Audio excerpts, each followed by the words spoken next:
Study IQ চেনেলত সকলোকে স্বাগতম জনাইছোঁ। আজি আমি অসম বুৰঞ্জী বিষয়টো লৈ পেলাই আমি আলোচনাটো আগবঢ়াবলৈ গৈ আছোঁ। এই আলোচনাত আমি অসমৰ ঐতিহাসিক বংশ হিচাপে বৰ্মন বংশ সম্পৰ্কে আমি কণ্টেণ্ট লৈ পেলাই আমি গোটেইখিনি বিষয়বস্তুৰ ওপৰত আলোকপাত কৰি আমি আলোচনাটো আগবঢ়াই লৈ যাম। যদি আপোনালোকে ভিডিঅ'টো ভাল পায় তেনেহ'লে আপোনালোকে লাইক, ছাবস্ক্ৰাইব এণ্ড বেল আইকনটো প্ৰেছ কৰি ৰাখিব, যাতে পৰ্যায়ক্ৰমে দি থকা ভিডিঅ'সমূহ আপোনালোকে পাই থাকে। তো আহক আমি আজিৰ আলোচনাটো আৰম্ভ কৰোঁ। আজি আলোচনা কৰিবলগীয়া বিষয়টো হৈছে বৰ্মন বংশ।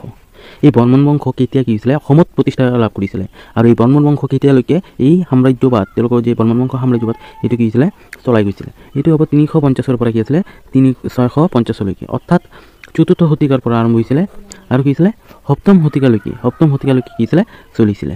সপ্তম শতিকালৈকে এইখিনি চলিছিল। এই সাম্ৰাজ্য প্ৰতিষ্ঠা কোনে কৰিছিলে? পুষ্য বৰ্মনে কি কৰিছিলে এই সাম্ৰাজ্য প্ৰতিষ্ঠা কৰিছিলে। তো কুৱেশ্যন আহিব পাৰে যে বৰ্মন বংশ কেতিয়াৰ পৰা কি হৈছিলে কেতিয়ালৈকে শাসন চলাইছিলে? 350 পৰা 650, অৰ্থাৎ 300, যিহেতু আমি শতিকাৰ কথা হিচাপ কৰিবলৈ গ'লে আমি ধৰিব লাগিব কোনোবা এটা চনৰ, যেনেকৈ ধৰি লওক ইয়াতে 300 পৰা 399 এইখিনি চন হৈছে 99লৈকে হৈছে আমাৰ 4ৰ্থ শতিকা। তেনে এইটো কি হৈছে 4ৰ্থ শতিকা আৰম্ভ হৈছিলে আৰু সপ্তম শতিকা কি হৈছিলে ইয়াৰ সামৰণি পৰিছিলে। এই সাম্ৰাজ্য প্ৰতিষ্ঠা কৰিছে পুষ্য বৰ্মন। কোনে কৈছিলে? পুষ্য বৰ্মন। ইয়াৰ পিছতো কথা হৈছে ইয়াতে যে পুষ্য বৰ্মন যি আছিলে তেওঁ শাসন কৰিছিলে 40 বছৰমান কি হৈছিলে তেওঁ শাসন কৰিছিলে, 40 বছৰ শাসন কৰিছিলে। তেওঁ আনুমানিক কিমান বয়স কি আছিলে?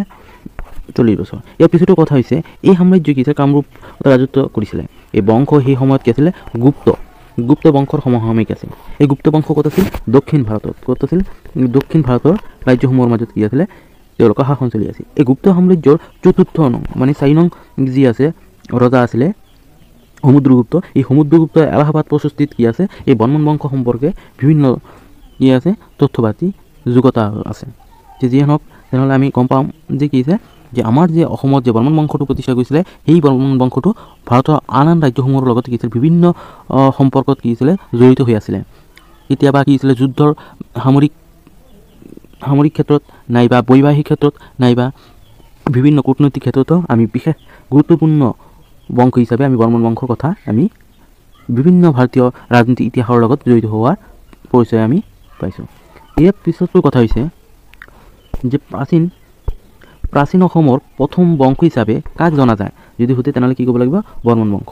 এতিয়া কুৱেশ্যনটো হৈছে যে ইয়াতে প্ৰাচীন অসমৰ বংশ গৈছে, ইয়াৰ আগত কি আছিলে ইতিহাসক ঢুকি নোপোৱা কিছুমান কি আছে ৰজাৰ আমি পঢ়িছিলোঁ, যেনেকৈ কি আছে মহিৰাংগ দানৱ, কিন্তু সেইসকলৰ কথা কি আছে ইতিহাসৰ বুৰঞ্জীত কি আছে মানে ৰাজনৈতিক ইতিহাসবোৰ কি আছে উল্লেখ থকা বৰ বিশেষ পোৱা নাই। এই বৰ্মন বংশৰ পৰাই কি হৈছিলে প্ৰাচীন অসমৰ বিভিন্ন ৰাজনীতিক ইতিহাস আৰু গতানুগতিকভাৱে যি ইতিহাস আমাৰ চলি আহিব লাগে সেইখিনি কি হৈছে আমি বৰ্মন বংশৰ পৰা পাবলৈ আৰম্ভ কৰিছিলোঁ। এইটো কাৰণে কি হয় প্ৰাচীন অসমৰ বংশ হিচাপে যদি কাক জনা যায় যদি আহে তেনেকৈ কি হ'ব? বৰ্মন বংশ। এই বংশ কোনে প্ৰতিষ্ঠা কৰিছিলে? পুষ্য বৰ্মনে কৰিছিলে। কোনে কৰিছিলে? পুষ্য বৰ্মনে কৰিছিলে। ঠিক আছে। ইয়াৰ পিছতো প্ৰশ্ন হৈছে বৰ্মন বংশৰ কোনগৰাকী ৰাজকুমাৰীক কি হৈছে কাশ্মীৰৰ ৰজা মেঘবাহনলৈ কি হৈছিলে বিয়া দিয়া হৈছিলে? কাক দিয়া হৈছিলে? অমৃত প্ৰভাৰ লগত। অলপ আগতে মই আলোচনা কৰিছিলোঁ যে কি বৰ্মন বংশ সেই সময়ত কি হৈছিলে অসমত প্ৰতিষ্ঠা কৰা এখন বংশ, যি বংশই কি হৈছিলে ভাৰতীয় আন ৰাজ্যসমূহৰ মাজত কি হৈছিলে বিভিন্ন সূত্ৰে তেওঁলোকে কি হৈছিলে সম্পৰ্ক স্থাপন কৰিবলৈ সক্ষম হৈছিলে। তেওঁলোকে নিজৰ প্ৰভুত্বখিনি গোটেই ভাৰতবৰ্ষত তেওঁলোকে প্ৰচাৰাধীন কি হৈছে চলাই নি যোৱাত সক্ষম হৈছিলে। ঠিক আছে, সেইকাৰণে কি হৈছে অসমৰ ইতিহাসৰ কাৰণে কি হৈছে বৰ্মন বংশ এটা উল্লেখযোগ্য বিষয় হিচাপে আমাৰ জানিবলগীয়া কথা। ইয়াৰ পিছতো কথা হৈছে বৰ্মন বংশৰ শ্ৰেষ্ঠ ৰজাজন কোন? শ্ৰেষ্ঠ ৰজাজন কোন হ'ব? কুমাৰ ভাস্কৰ বৰ্মন। প্ৰতিষ্ঠা কৰিছিলে পুষ্য বৰ্মন আৰু শ্ৰেষ্ঠ ৰজাজন হৈছে কুমাৰ ভাস্কৰ বৰ্মন। আকৌ কোৱা হয় কুমাৰ ভাস্কৰ বৰ্মনেই হৈছে এই বৰ্মন বংশৰ শেষৰজন ৰজা বুলিও জনা যায়। ইয়াৰ লগে লগে এই কুমাৰ ভাস্কৰ বৰ্মনক কুমাৰ কিয় কোৱা হয় যদি কোৱা হয় কুমাৰ কি হৈছে কুমাৰ কাৰণ হৈছে বিবাহ কৰা নাছিলে কাৰণে, এই বিবাহ কৰা নাছিল কাৰণে কি হৈছিলে বিবাহ কৰা নাছিল কাৰণে তেওঁ কি হয় কুমাৰ ৰজা বুলিও কোৱা হয়। ইয়াৰ উপৰি ভাস্কৰ বৰ্মন কি হৈছিলে যে দক্ষিণ ভাৰতৰ আন ৰাজ্যসমূহৰ মাজত যি আছিলে গুপ্ত সাম্ৰাজ্য চলি আছিল, গুপ্ত সাম্ৰাজ্যৰ শাসনাধীন চলি আছিলে, সেই সময়ৰ হৰ্ষবৰ্ধন নামৰ যি ৰজা আছিলে এই হৰ্ষবৰ্ধনৰ লগত তেওঁ বন্ধুত্ব স্থাপন কৰিছিলে। হৰ্ষবৰ্ধনৰ লগত তেওঁ কিছু বন্ধুত্ব এইখিনি কোনে কৰিছিলে? তেওঁ যোগসূত্ৰ কৰিছিলে শংখবেগ নামৰ কটকী এজনে কি কৰিছিলে তেওঁলোকৰ মাজত বন্ধুত্ব কৰিছিলে। কি কৰিছিলে?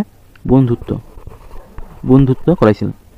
ইয়াৰ উপৰিও হৰ্ষবৰ্ধনৰ লগত সম্পৰ্ক স্থাপন কৰি কুমাৰ ভাস্কৰ বৰ্মনে বংগদেশত কি হৈছিলে বংগদেশত কি হৈছিলে সেই সময়ত এজন ৰজাৰ ওপৰত কি হৈছিল তেওঁ আক্ৰমণ চলাই এই দেশৰ বিভিন্ন ঠাইতে কি হৈছিল নিজৰ অধিকাৰত আনিবলৈ সক্ষম হৈছিলে।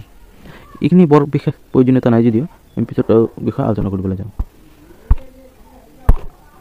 এতিয়া কৈছে কাৰ দিনত চীনা পৰিব্ৰাজক হিউৱেন চাং অসমলৈ আহিছিল। কাৰ দিনত? কুমাৰ ভাস্কৰ বৰ্মনৰ দিনত। এই কুমাৰ ভাস্কৰ বৰ্মনৰ দিনত কি হৈছিলে যে কি হৈছে হিউৱেন চাং অসমলৈ আহিছিল আৰু তেওঁ লিখিছিল কি চি উ কি এইখিনি তেওঁ লিখিছিলে কি কোনে লিখিছিলে? হিউৱেন চাঙে। ইয়াৰ লগে লগে আৰু এটা কথা হ'ব যে কি হৈছিলে সেই সময়ত যে হৰ্ষবৰ্ধন আছিলে এই হৰ্ষবৰ্ধনৰ সভাতে কি আহিছিলে এই হিউৱেন চাং আহিছিলে আৰু পিছলৈ কি হৈছিলে কুমাৰ ভাস্কৰ বৰ্মনৰ আমন্ত্ৰণত কি হৈছিলে তেওঁ অসমলৈ আহিছিলে আৰু চি উ কি নামৰ অসমৰ এখন বুৰঞ্জী ইতিহাস হিচাপে তেওঁ টকা লিখি থৈ গৈছিলে। পিছৰটো কথা হৈছে বিষয়বস্তুটোলৈ আমি যাওঁ। 640 খ্ৰীষ্টাব্দত কি হৈছিলে চীন দেশৰ পৰিব্ৰাজক হিউৱেন চাং কামৰূপলৈ আহিছিলে। আমি অলপ আগতে গম পাইছিলোঁ যে কি হৈছে 650লৈকে কি আছিলে বৰ্মন বংশটো কি চলিছিলে। তেনেহ'লে 640 চনত যদি চীনা পৰিব্ৰাজক হিউৱেন চাং কামৰূপলৈ আহে তেনেহ'লে সেই সময়ত কোন আছিলে? সেই সময় আছিল অসমৰ বৰ্মন বংশৰ ভাস্কৰ বৰ্মনেই আছিল ৰজা আছিল। ইয়াৰ পিছতো প্ৰশ্ন হৈছে ভাস্কৰ বৰ্মনৰ ৰাজত্বকালত এখন তামৰ পল্লীৰ নাম হৈছে নিধানপুৰ। এই নিধানপুৰ সম্পৰ্কে বাৰে প্ৰতি কি হৈছে এক্সামবোৰত আহি আছে। এইখিনি আমাৰ চাবলগীয়া বিষয়বস্তু কি হৈছে ভাস্কৰ বৰ্মনৰ ৰাজত্বকালত এখন তামৰ পল্লীৰ নাম কি হ'ব? নিধানপুৰ।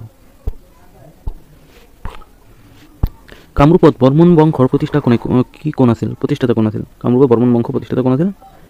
কি হ'ব? পুষ্য বৰ্মন। সেইখিনি আমি পাইছোঁ আগতেই, ইমান চাবলগীয়া নাই। পিছতো কথা হৈছে যে খ্ৰীষ্টীয় ৪ৰ্থ শতিকাৰ মাজভাগত পুষ্য বৰ্মন নামৰ ৰজাই কি বৰ্মন বংশ ৰাজত্ব প্ৰতিষ্ঠা কৰিছিল। এইখিনি আমি গম পাইছোঁ আগতেই। এতিয়া পিছতো প্ৰশ্ন হৈছে যে কামৰূপৰ ৰজা ভাস্কৰ বৰ্মনলৈ কোনজন কটকী জড়িত হৈ থানেশ্বৰৰ ৰজা হৰ্ষবৰ্ধনলৈ মৃত্যুতা প্ৰস্তাৱ আগবঢ়াইছিলে? কোনে? কি হ'ব? শংখবেগ। এইখিনি আলোচনা আগতে আমি কৰিছোঁ।